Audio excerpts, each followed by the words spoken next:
Welcome to Know Your Mobile. I'm Basil, this is a Google Nexus 10 and you're watching a video review. We're going to kick things off with design, and the design of the Nexus 10 impressed us no end. We're not usually a fan of plastic tablets, especially Samsung plastic tablets. We do like their functionality, however the Google Nexus 10 impressed us in terms of design as well. The curvature fits really nicely in the hand, the soft corners are really forgiving on the palm. The rounded ergonomic backing and the soft-ish touch, the plastic finish means you've really got a nice grippy tablet on our hands. It's really usable to hold one-handed, swiping with the right hand, not too heavy, really comfortable experience, so impressed us overall in terms of design. Another key design element we really liked was the front-facing stereo speakers. When the device is down, for example, sound plays up. When the device is in your hand, sound plays forward. It just makes sense. Moving on to the screen, and it is mind-blowing how they managed to get a 2560 by 1600 pixel, that many pixels onto this 300 ppi device. It looks phenomenal. It being an LCD, it packs very crisp, pure whites. Same technology as an iPad, but a few slight differences. It is sharper. When you put them side by side, look really close. When you see curves and random other text elements, for example flourishes, you do see more detail on the Google Nexus 10. However, it isn't quite as punchy, isn't quite as vibrant, though in isolation you wouldn't be able to notice this. As far as the user interface goes, Android 4.2 Jelly Bean packs a whole host of incredible changes. We're really impressed. This isn't such a huge difference on the Nexus 7 than the Nexus 4. Over on a 10-inch tablet form factor, when we're used to seeing in the right-hand corner honeycomb-esque notifications bar, it's phenomenal to see the notifications bar unified with the look and feel of the phone. On the left hand side you've got quick settings, on the right hand side you have, on the left hand side you've got notifications, on the right hand side you've got quick settings. Android 4.0 also enables multiple users to use the device, so if I tap my profile picture it'll actually log me out. We've also got widgets on the home screens which don't warrant too much talking about, but they're just pretty cool. But as you can see, I can log in or log into my colleague John's profile. If I do tap in and log into John's profile, you can see he's got a completely different user interface to me, completely different set of apps, so that's fantastic for personalization, making this tablet very feasible for a small business or in a household.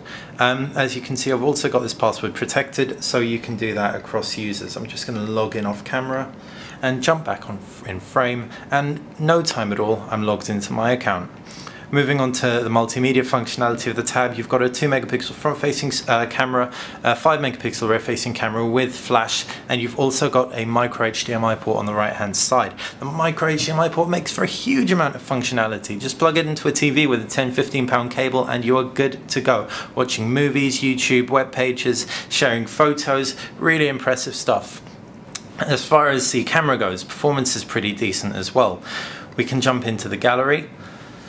And right now we're in a photosphere we're taking, but that's jumping ahead. We're going to talk about the actual picture quality. Macro is probably the strongest point of the camera. As you can see from this picture, you've got a decent amount of detail, decent amount of depth of field. As far as low light performance goes, not all that impressive. An f2.7 lens on board. There's a slight motion blur as well when you're taking pictures and it isn't the best lighting. Again, probably down to the lens, but not going to compete with the iPad or the Asus Transformer Pad Infinity. However, in isolation, again, really decent camera, it does the job. 10-inch tablet, you're probably not going to be holding it, taking pictures out and about, unless you're opening Photosphere. Now, Photosphere is Google's Street View type technology that enables 360-degree panorama of anywhere that you want. You just take a few photos, it stitches them together for you. As you can see, not 100% perfectly, but perfectly respectably nonetheless. Once it's stitched them together, down the line you will be able to upload this to Google Maps, which is slightly worrying but slightly cool at the same time. So the camera, pretty good. Video camera, by the way, we're not going to jump into a video, not the best out there. We found a slightly patchy frame rate, hopefully it'll get smoother, a couple of fixes will come down the line. However, really nice to use in terms of the interface because that's been updated, and that's something we will come on to. So if we just pop into the camera very nice and quickly, we can see it's still touch to focus, but what it also is touch to adjust settings rather than have all your settings in the right hand corner. And you've got obviously photosphere, panorama video, full HD video by the way, and 5 megapixel image shots. Now moving on to performance, and the Asus Nexus 10 impressed. It being a dual-core processor, a lot of people think, well, why is this better than a quad-core processor? Well, it isn't necessarily better per se, but it is really, because it's quite power efficient being dual core despite the insane screen resolution. At the same time, it's also a next gen dual core processor, so the technology behind it, the architecture, is just absolutely mind-blowing. As far as benchmarks goes, these didn't always show this off particularly well. Antutu, for example, scored it below all the quad core devices out there. However, Quadrant scored it above everything else. GL benchmark scored it really high, and Volamo, the web browsing benchmark, scored it very well. HTML5 tests completely off the chart compared to other Android devices, which is great to see. Our experience, really smooth. Like, the whole user interface, games were phenomenal. 3D games just looked great. Occasionally there are menus that aren't formatted for the insane resolution, but that's going to get changed down the line. This being a Nexus device, we can expect the maximum amount of software compatibility with it down the line. But yeah, as far as slowdown went, occasionally there was ever so slight slowdown in image-intensive websites, this being the BBC site. Let's try and access the desktop site. Depending on our internet. Oh no, we're doing fine. As you can see, well, slight slowdown, ever so slight stagger. This is a really intensive site, mind you. However, pinch to zoom works a treat. Tapping through on articles, videos, everything just really nice. Speedy.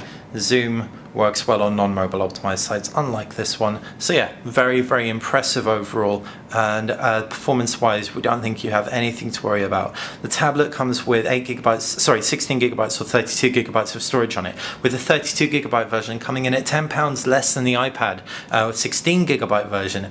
We think it's a really competitive tablet out there. Definitely get the 32 gigabyte version because it is not expandable, and with games up to 1 gigabyte, 2 gigabytes, movies 1-2 gigabytes, you're going to fill this baby up in no time flat.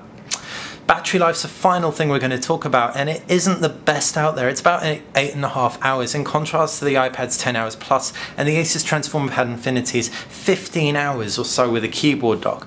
That said, it's perfectly usable. 8 hours is still a lot of time with a tablet device. It also charges via micro USB, so it's really convenient to charge. Charges a little bit slowly, but it definitely is a great thing not seeing a proprietary charger on there.